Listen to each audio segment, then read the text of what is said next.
I think Chicago has had a huge influence. I was born and raised here.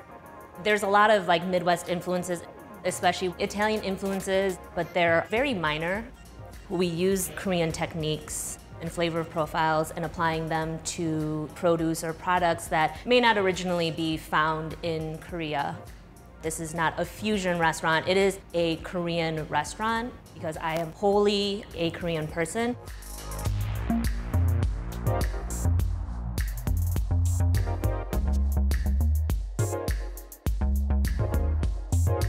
Your regionality has so much influence on the way that you cook. And I think that that's sort of like the interesting thing about food in general, especially when it pertains to one's culture. Just as I've been influenced personally with other cultures and other aspects of being able to live in such a great city like Chicago, the food mirrors that as well. The food is very much Korean, but it does have some Italian techniques or flavor profiles that have been influential or that really start bridging some of the gaps that we see between two cuisines or two cultures that are seemingly very different.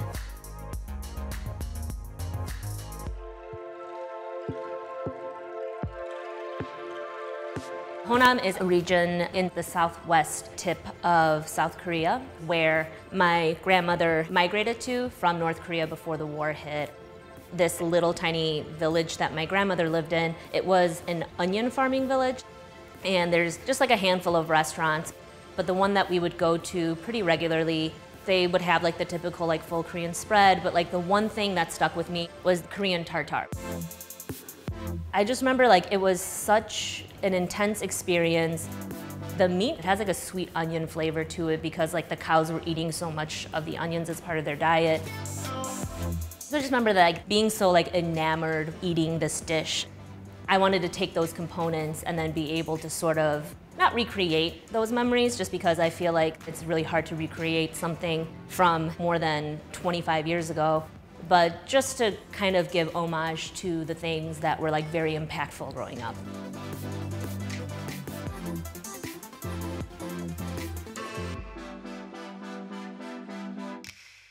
Ddukbokki lamb ragu, definitely this is a dish where there is a little bit more Italian influences. Ddukbokki, it's like a college town food, you know, 2 a.m., you've had a couple libations. It's just sort of what you eat to kind of end the night. It's rice cakes that are stir-fried in this spicy, sweet, syrupy kind of sauce.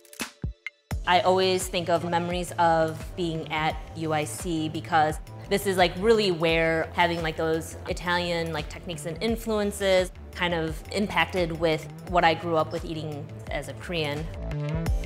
So we took ddukbokki, which we make our own homemade rice cakes. And then the ragu itself, it's made in the way that traditional like Italian ragu is made. By having a lamb ragu as the basis of the sauce, but still adding that sweet, spicy component that makes ddukbokki what it is. And then being able to also make our own rice cakes in home and then searing it off in the style of gnocchi. So it's still influential in terms of the Italian techniques, but it's still wholly a Korean dish.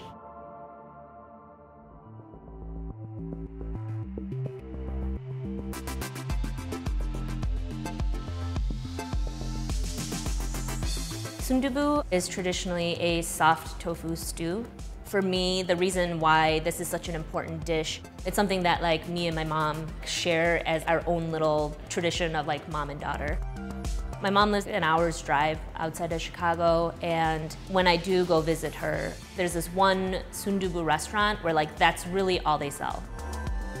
The one memory that sticks out to me, I spent 3 months in the south of France, and not even like 2 weeks into being there, I'm like, man, I miss Korean food. And I remember emailing my mom and being like, the minute we get back, like, can we please go to the Soondubu place? So she ended up picking me up 3 months later, and we just went straight to the Soondubu place. I was just like literally like crying into my bowl of Soondubu because it was like just like coming home in all senses of the word.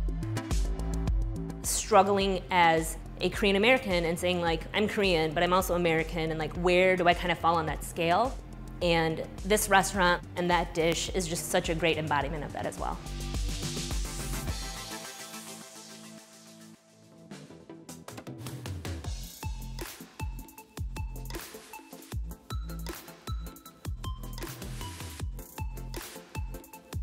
The word fusion, I feel like, doesn't really mean anything anymore. It's really just a word.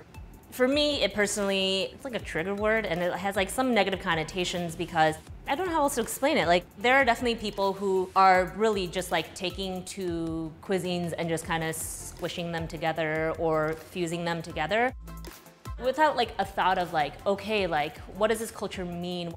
I would never like to think of our restaurant as a fusion restaurant.